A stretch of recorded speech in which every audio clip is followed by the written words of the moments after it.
day 3 na tayo ng ating paglalayag.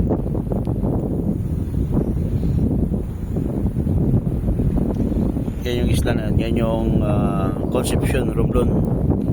Malapit na tayo.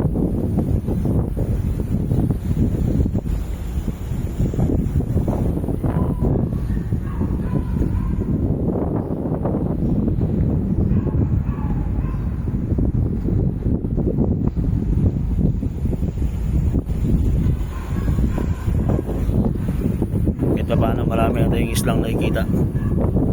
Nakakahagip na lang ang signal.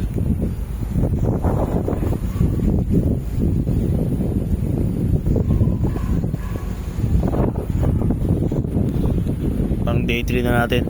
May isang araw pa, day 4. Doon na tayo sa Sangli Point, Cavite.